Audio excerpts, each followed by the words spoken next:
రాజ్య ప్రియ సార్వభౌమ శ్రీరామ సీతారామ. నా కొడుకెవరో తెలుసుకోకుండా ఇంక నేను ఆగలేనమ్మా. నా కొడుకెవరమ్మా? ఎక్కడున్నాడో చెప్పమ్మా.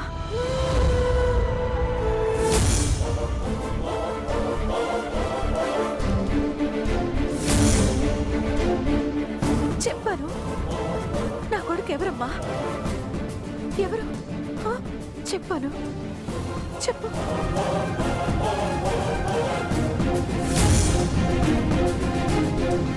నీ కొడుకు మా నాన్న అని చెప్తే నువ్వు ఆనందిస్తావు, కానీ మా నాన్న నిన్ను ద్వేషిస్తాను నాన్నమ్మ.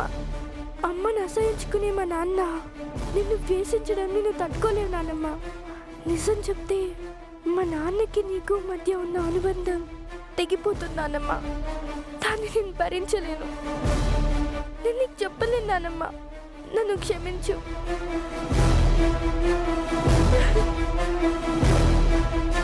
అదేంటమ్మా నువ్వేడుస్తున్నావేంటి? ఏమైంది? ఇన్నేళ్ల తర్వాత నా కన్నబిడ్డను చూసి నేను గుండె పగిలేలా ఏడుస్తానని బాధపడుతున్నావు కదూ? ఏడవనమ్మా. నా గుండెలోని బాధ అంతా ఆవిరైపోయే వరకు నా బిడ్డని గుండెలకు హత్తుకుని ఆనందిస్తానమ్మా. కన్న తల్లి స్పర్శతో నా బిడ్డ మనసు తేలిక పడేంత వరకు నా ఒళ్ళో వాడి తల పెట్టుకుంటానమ్మా. ఎవరమ్మా?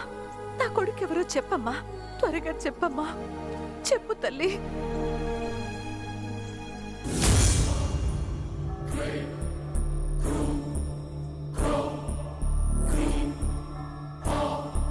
చెప్పడానికి ఎందుకు ఆలోచిస్తున్నావమ్మా? ప్లీజ్ అను. చెప్పు తల్లి. అమ్మా,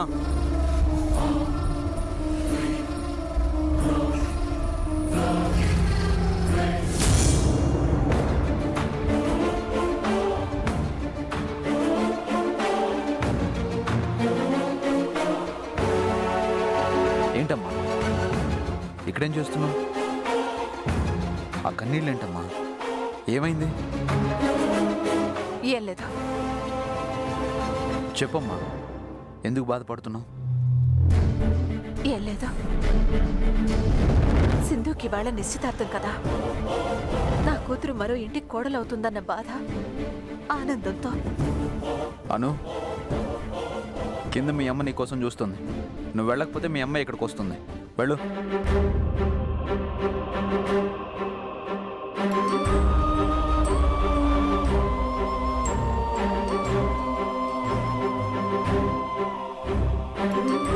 అమ్మా, చెప్పు చెప్పు అంటూ అను అడుగుతున్నావు. దేని గురించి అమ్మా అంత ప్రాధాయపడుతూ అడుగుతున్నావు? ఏ విషయం గురించమ్మా?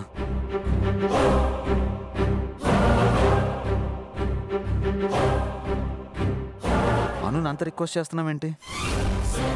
నువ్వు తెలుసుకోవాల్సిన విషయం అను దగ్గర ఏముందమ్మా? చెప్పమ్మా. చెప్పినా నీకు అర్థం కాదు. నువ్వు అర్థం చేసుకున్నా నాకు ఉపయోగం లేదు.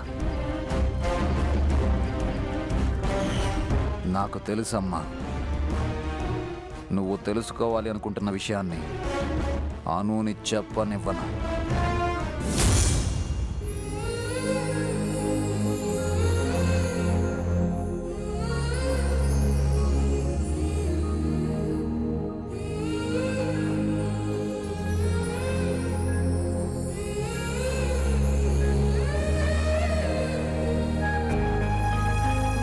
ఆడుతూ పాడుతూ పని చేస్తుంటే అలుపు సొలుపేమున్నది?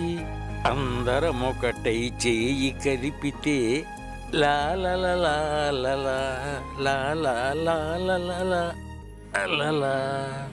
పాటలు బాగానే పాడుతున్నావయ్యో. ఇప్పుడేం చూసావయ్యా, మా ఊళ్ళో అయితే చంటి పిల్లల మాట వినకపోతే ఈయన చేతే పాడించేవారు అన్నయ్య గారు. ఏమిటే నా మీదే చణుకులేస్తున్నావు? మీ దగ్గర నేర్చుకున్నవేగా.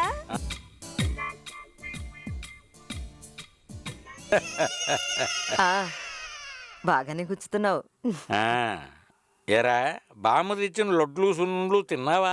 తిన్నాను తాతగారు, చాలా బాగున్నాయి. అది సరే గాని దీంతో ఎలా ఆడుకోవాలి తెలియడం లేదు. ఏం చేస్తారు దీంతో? దీన్ని పంగల కర్ర అంటారా. దీంతో చెట్టుకున్న కాయల్ని ఎగురుతున్న పెట్టల్ని కొడతారు. ఎలా కొడతారో చూపిస్తా చూడు. కొట్టడానికి పక్షులు లేవు కదా తాతగారు.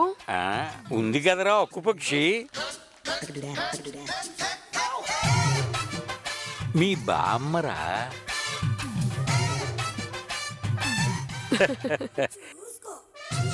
ఇది రాయనుకో. దాన్ని ఇలా పెట్టి ఇలా లాగి గురి చూసి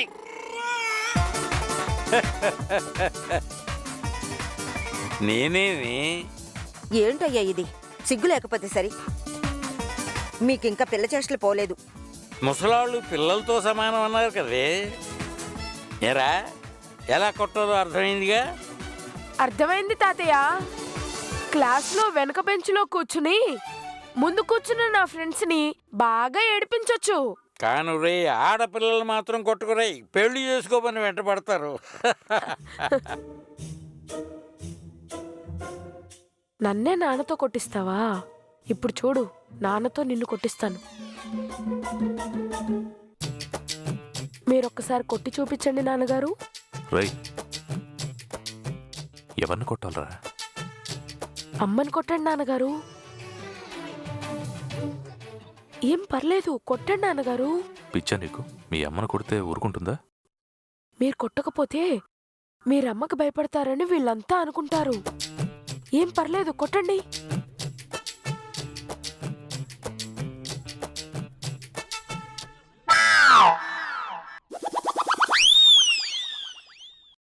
తీసుకోండి నాన్నగారు.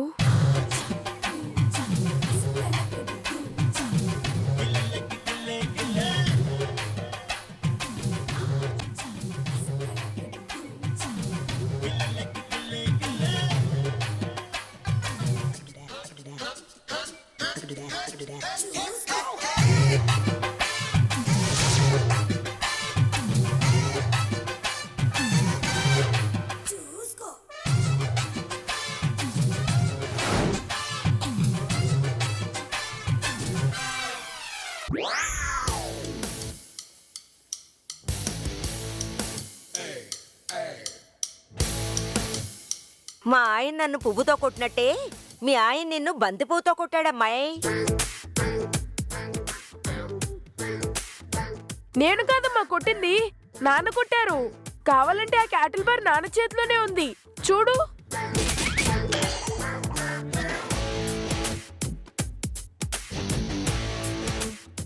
అయిపోయాడు.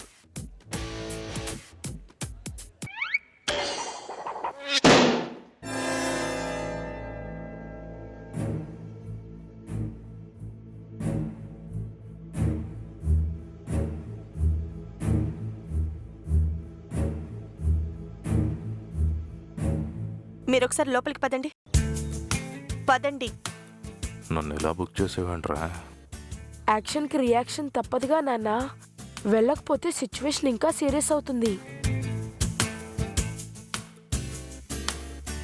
బాబు వాసుదేవ్, లేవగానే ఎవరి మొహం చూసావో ఒకసారి గుర్తు చేసుకో.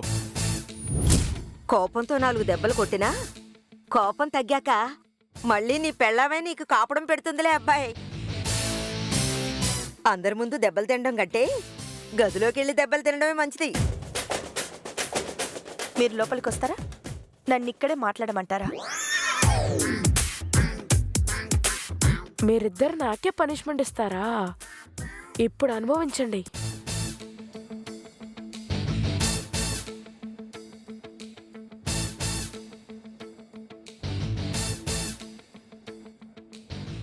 రండి లోపలికి.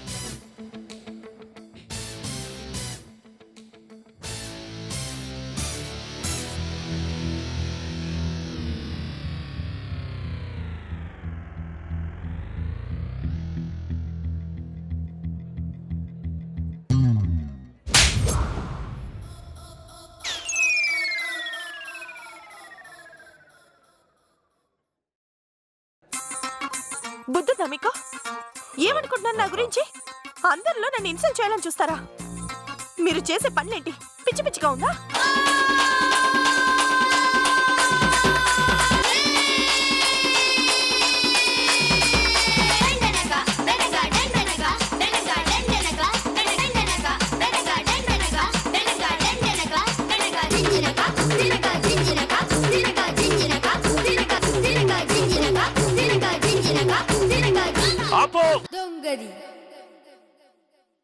ఏంటి మీనాక్షి, ఆగకుండా ఆపకుండా తిట్టిన తిట్టు తిట్టకుండా ఇంత ఘోరంగా తిడుతున్నావేంటి? నీలో ఈ యాంగిల్ కూడా ఉందా?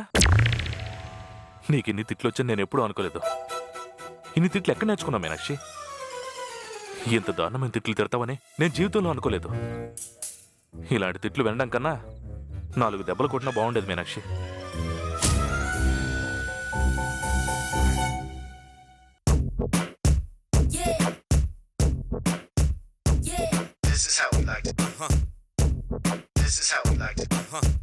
ఏరా మనోడా, 4 గట్టిగా పెగిలిందా? నా భార్య చాలా మంచి తాతయ్య. అలాంటి పనులేం చేయదు. మరి లోపలికి తీసుకెళ్ళి తలుపేసింది ఎందుకు?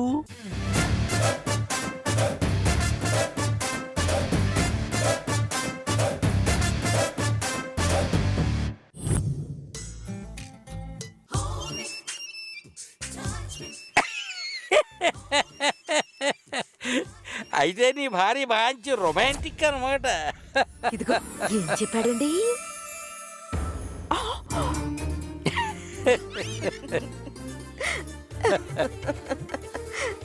ఏం జరిగింది సార్?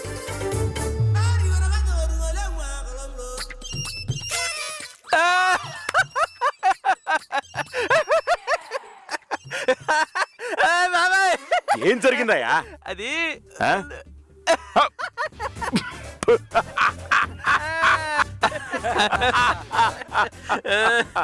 ఏం జరిగింది తాతయ్య?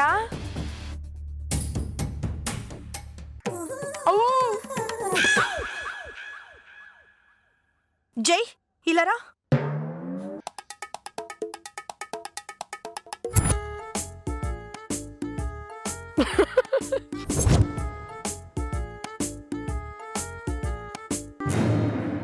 అందరూ నన్ను చూసి అలా నవ్వుకుంటున్నారేంట్రా? నువ్వు ఇలా మారిపోతావని నేను అనుకోలేదమ్మా. నీలో ఇంత మార్పు వస్తుందని నేను అస్సలు ఎక్స్పెక్ట్ చేయలేదు.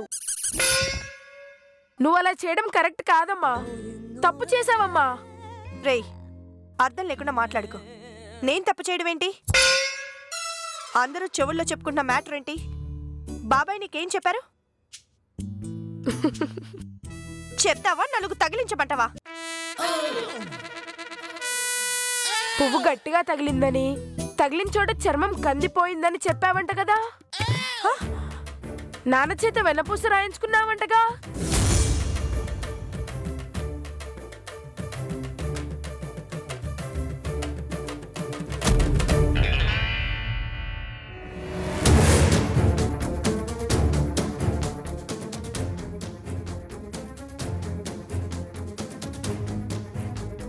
కొట్టినంత బిల్డప్ ఇచ్చి గదిలోకి వెళ్ళి చేసిన పని ఇదా? మూడు చేత సేవ చేయించుకోవడం తప్పేం కాదు. నేను చేయలే. మీరు ఊరుకుంటారా?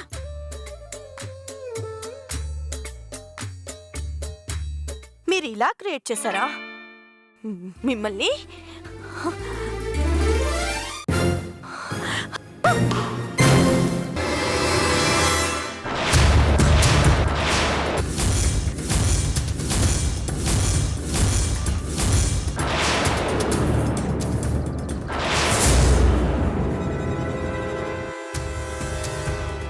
ఈ అపశకనం అంటే ఈ రోజుతో అమ్మ నాకు దూరం అయిపోతుందని తెలియడం కోసమే ఇలా జరిగిందా?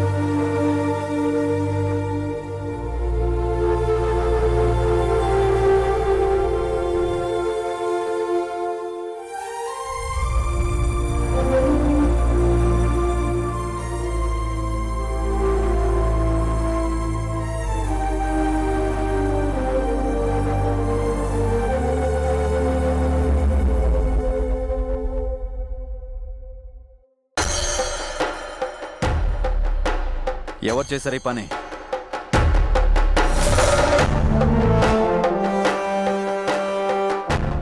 శక్తి మీ వదిన ఏదో తెలియక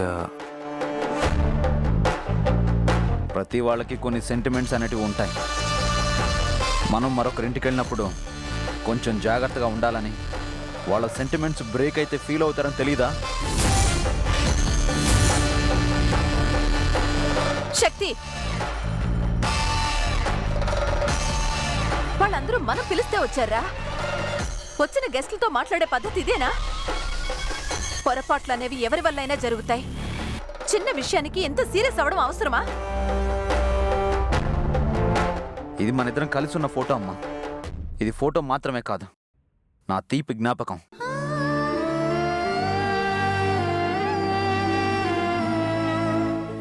ఇలా జరగడం నాకు నచ్చలేదమ్మా. అర్థమే కదరా పగిలింది. మరో ఫ్రేమ్ కట్టించుకుంటే సరిపోతుంది.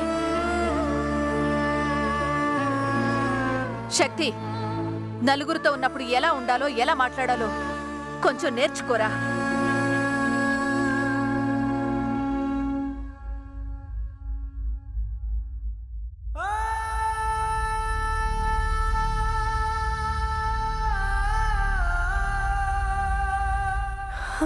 అది అమ్మా మీనాక్షి, వాడికి కొంచెం కోపం ఎక్కువ.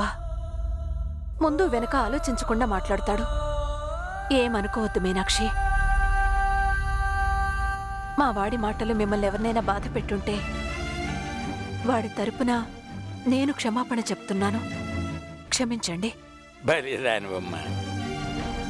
ఆ వయసు వాళ్ళకి ఆ మాత్రం దూకుడు స్వభావం ఉంటుంది. ఇంత చిన్న విషయానికి నువ్వు క్షమాపణ చెప్పాలా? మేమేమీ అనుకో, నువ్వేం బాధపడు.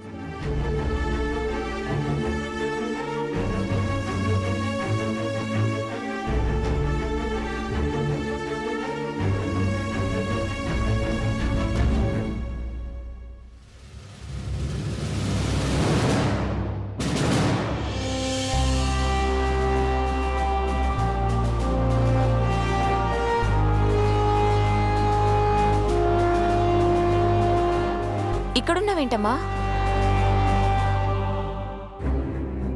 అమ్మా నిన్నే. అనుతో మాట్లాడావమ్మా? అను పెద్దన్నయ్య గురించి ఏం చెప్పిందమ్మా?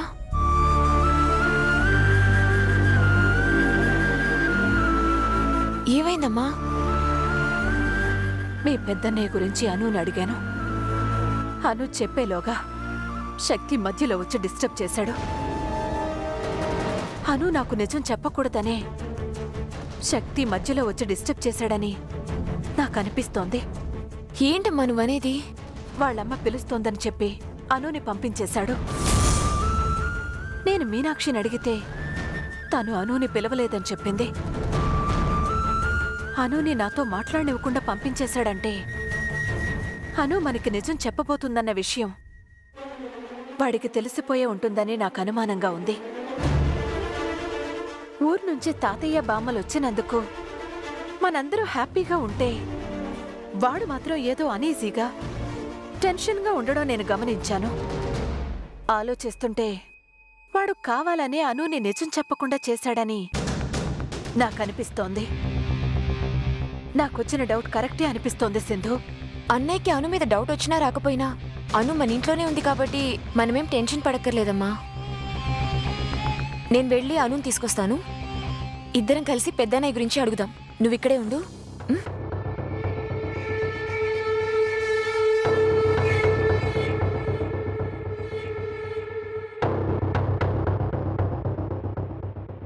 అనయ్య, ఆ?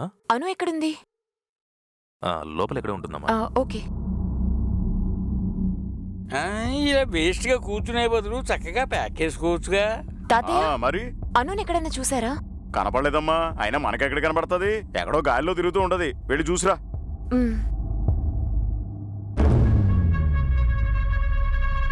అమ్మా, అను ఇంట్లో ఎక్కడ లేదమ్మా. శక్తి అన్నయ్య కూడా ఎక్కడ కనిపించట్లేదు.